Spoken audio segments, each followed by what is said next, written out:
Hello বন্ধুরা, মাস্টারমশাই পাঠশালা YouTube চ্যানেলে তোমাদের স্বাগত। আজকে এই ভিডিওতে ইন্ডিয়ান হিস্টোরির খুবই গুরুত্বপূর্ণ টপিক আলোচনা করব, বৌদ্ধ ধর্ম।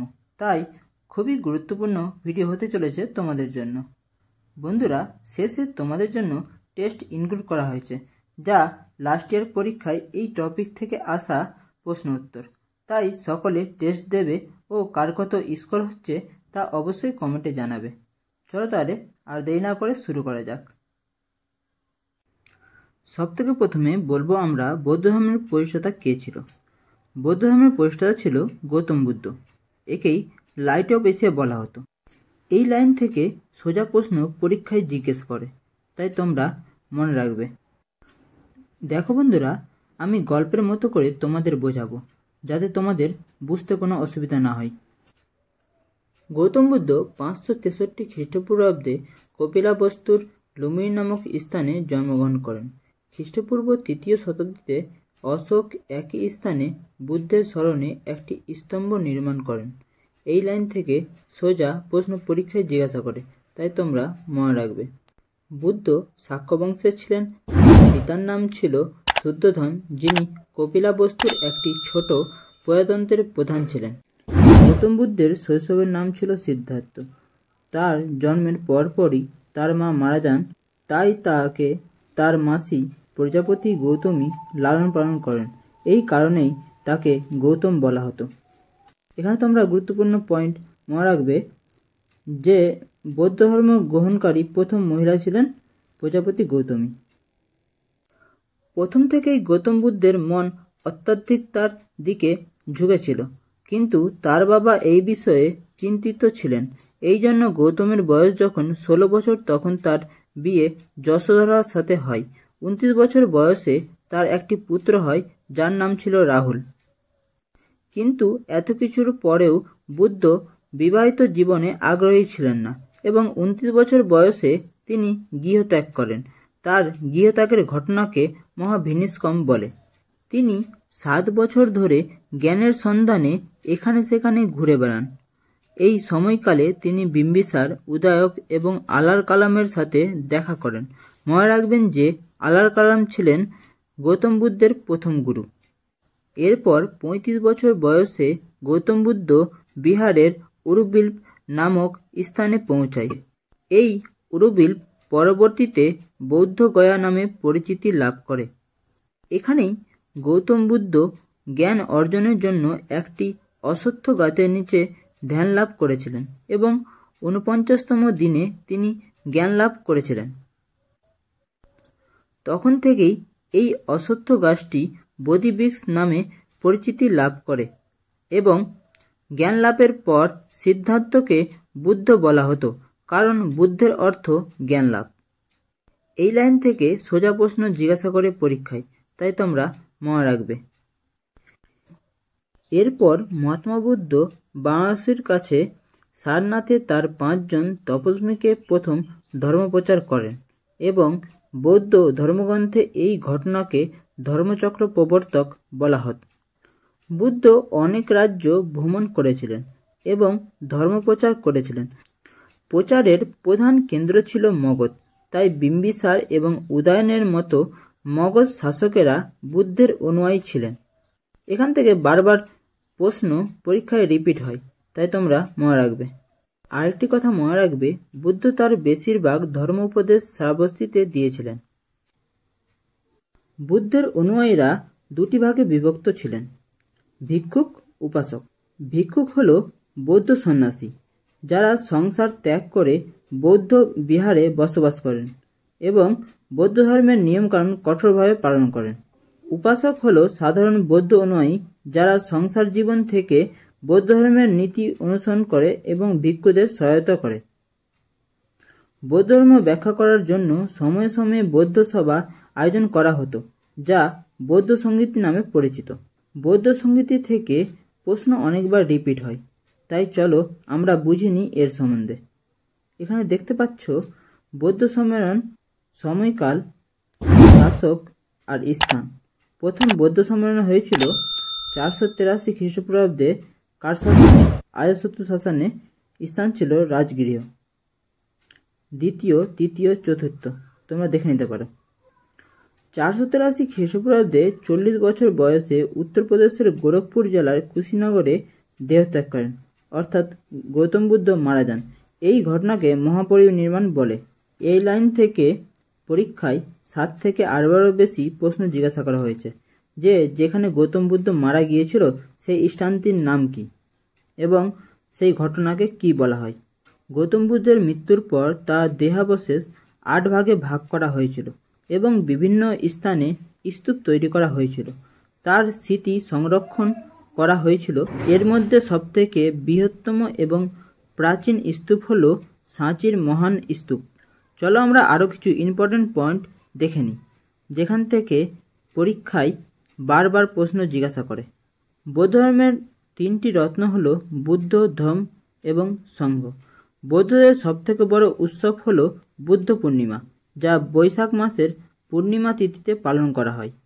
যদি আমরা বৌদ্ধ ধর্মের মূল গ্রন্থের কথা বলি তাহলে তা হল ত্রিপিটক। প্রাথমিক বৌদ্ধ গ্রন্থগুলি ভাষা ছিল পালি, পরবর্তীতে গ্রন্থগুলি সংস্কৃত ভাষায় রচিত হয়েছিল।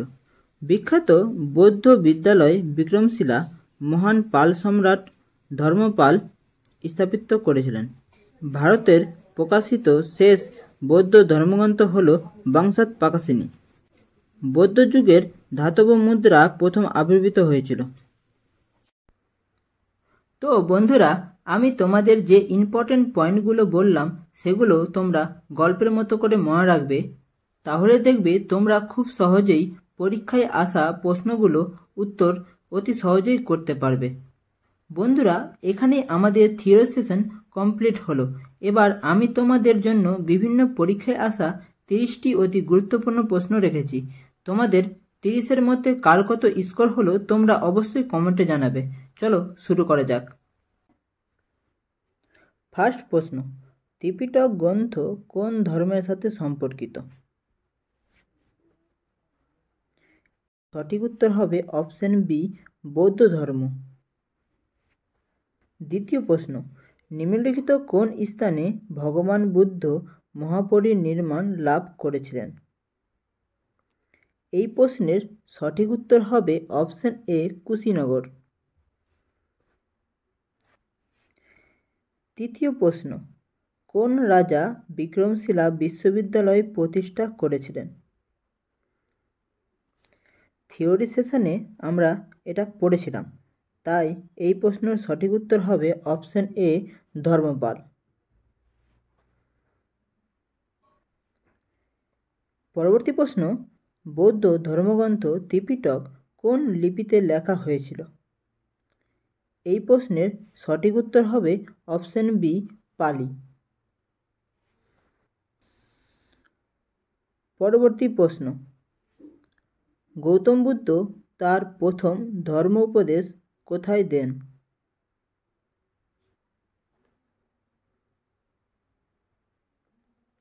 এই প্রশ্নের সঠিক উত্তর হবে অপশন সি, সারনাথ। চলো দেখা যাক পরবর্তী প্রশ্ন, বুদ্ধগয়া ভারতের কোন রাজ্যে অবস্থিত? বুদ্ধগয়া ভারতে বিহার রাজ্যে অবস্থিত। Option A. পরবর্তী প্রশ্ন, নিচের কোন স্থানে ভগবান বুদ্ধ জ্ঞান লাভ করেছিলেন? কোথায় করেছিল? এই প্রশ্নের সঠিক উত্তর হবে অপশন ডি, বোধগয়াতে ভগবান বুদ্ধ জ্ঞান লাভ করেছিলেন। পরবর্তী প্রশ্ন, এশিয়ার আলো নামে কে পরিচিত? এই প্রশ্ন তো আমরা প্রথমেই পড়েছিলাম, লাইট অফ এশিয়া কাকে বলা হতো? গৌতম বুদ্ধকে। অর্থাৎ এই প্রশ্নের সঠিক উত্তর হবে অপশন এ, গৌতম বুদ্ধ।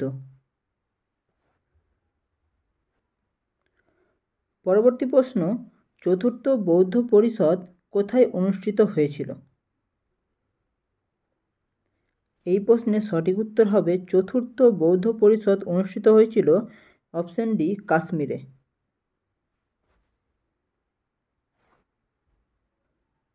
পরবর্তী প্রশ্ন, তৃতীয় বৌদ্ধ সঙ্গীতি কোথায় অনুষ্ঠিত হয়েছিল?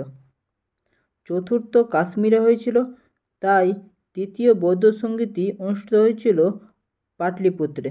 Option A.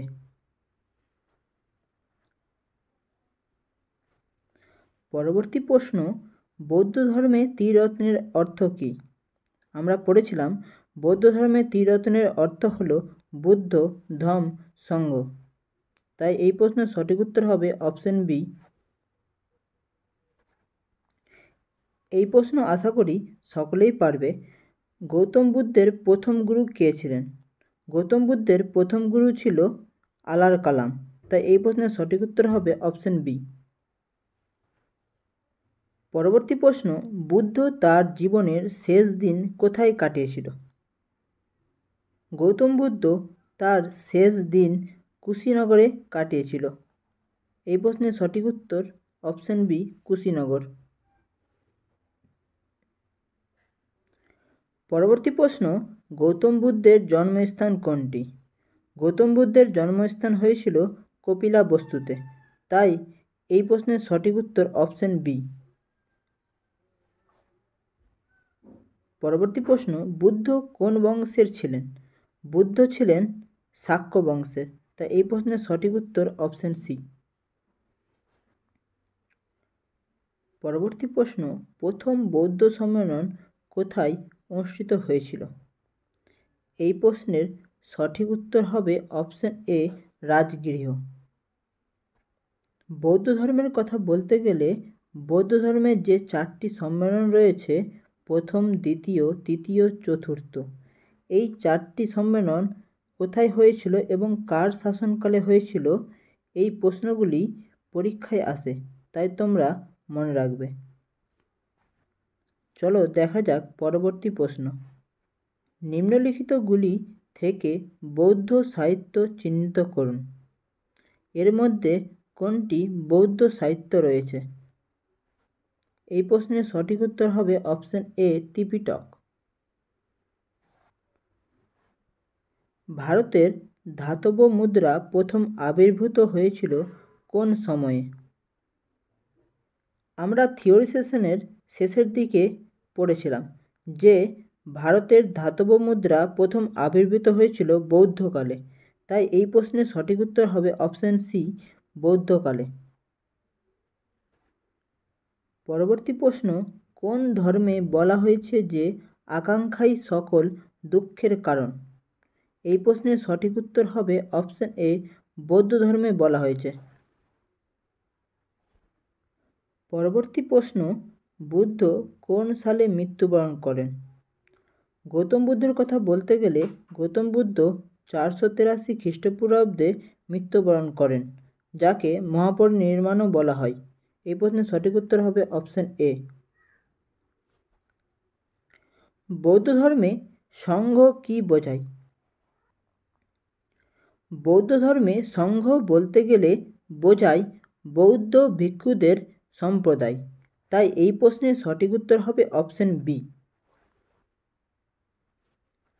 পরবর্তী প্রশ্ন, গৌতম বুদ্ধের জন্মের প্রতীক কী? গৌতম বুদ্ধের জন্মের প্রতীক ছিল পদ্ম ও ষাঁড়। তাই এই প্রশ্নের সঠিক উত্তর হবে অপশন এ। পরবর্তী প্রশ্ন, বজ্রযান বৌদ্ধ ধর্মের কোন শাখায় অন্তর্ভুক্ত? এই প্রশ্নের সঠিক উত্তর হবে অপশন বি, মহায়ান। পরবর্তী প্রশ্ন, মহাপরিনির্বাণ কোন ঘটনার সাথে যুক্ত? একটু আগে আমরা দেখলাম বৌদ্ধ ধর্মের মৃত্যু হয় 483 খ্রিস্টপূর্বাব্দে। এই ঘটনাকেই মহাপরিনির্বাণ বলা হয়। তাই এই প্রশ্নের সঠিক উত্তর হবে অপশন ডি, বুদ্ধের দেহত্যাগ। পরবর্তী প্রশ্ন, ধর্মচক্র প্রবর্তক কোন ঘটনার সাথে যুক্ত? ধর্মচক্র প্রবর্তক বুদ্ধের প্রথম ধর্মোপদেশ ঘটনার সাথে যুক্ত।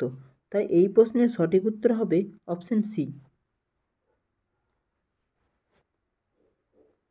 বৌদ্ধ ধর্মের কথা বলতে গেলে 3টি ঘটনার কথা মনে রাখতে হবে। প্রথম হলো মহাভিনিষ্কম। বৌদ্ধের গৃহত্যাগের ঘটনাকে মহাভিনিষ্কম বলে।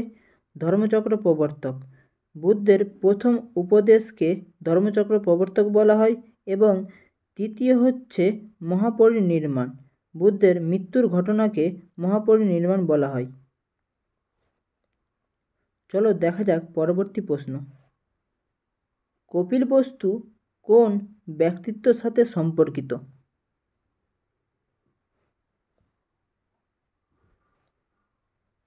এই প্রশ্নের সঠিক উত্তর হবে অপশন বি, গৌতম বুদ্ধ। পরবর্তী প্রশ্ন, অভিধম্ম পিটক কিসের সাথে সম্পর্কিত? অভিধম্ম পিটক বৌদ্ধ ধর্মের দর্শন ও মনুষ্যত্বর সাথে সম্পর্কিত। তাই এই প্রশ্নের সঠিক উত্তর হবে অপশন সি। পরবর্তী প্রশ্ন, গৌতম বুদ্ধের শৈশবের নাম কী ছিল? গৌতম বুদ্ধের শৈশবের নাম ছিল সিদ্ধার্থ। তাই এই প্রশ্নের সঠিক উত্তর হবে অপশন বি। এখানে রাহুলের কথা বলতে গেলে রাহুল ছিল গৌতম বুদ্ধের ছেলের নাম, তাই তোমরা মনে রাখবে। পরবর্তী প্রশ্ন, গৌতম বুদ্ধ কত বছর বয়সে আত্মজ্ঞান লাভ করেন? এই প্রশ্নের সঠিক উত্তর হবে অপশন ডি, 35 বছর। গৌতম বুদ্ধ 35 বছর বয়সে আত্মজ্ঞান লাভ করেছিলেন। পরবর্তী প্রশ্ন, আজকের এই টেস্টের শেষ প্রশ্ন, বুদ্ধ তার বেশিরভাগ ধর্ম উপদেশ কোথায় দিয়েছিলেন? গৌতম বুদ্ধের কথা বলতে গেলে গৌতম বুদ্ধ তার প্রথম উপদেশ দিয়েছিল সারনাথে, কিন্তু সবথেকে বেশি উপদেশ দিয়েছিল শ্রাবস্তিতে। তাই এই প্রশ্নের সঠিক উত্তর হবে অপশন এ। এই 30টি প্রশ্নের মধ্যে তোমাদের কার কত স্কোর হলো তোমরা অবশ্যই কমেন্টে জানাবে। তোমাদের যদি ভিডিওটি ভালো লেগে থাকে প্লিজ লাইক করুন, বন্ধুর সাথে শেয়ার করুন, আর মোস্ট ইম্পর্টেন্ট চ্যানেলটি সাবস্ক্রাইব করুন। এমন গুরুত্বপূর্ণ অন্যান্য টপিকের ওপর ভিডিও চাইলে ও তোমাদের ভিডিওটি কেমন লাগলো তা অবশ্যই কমেন্টে জানাবেন। ধন্যবাদ।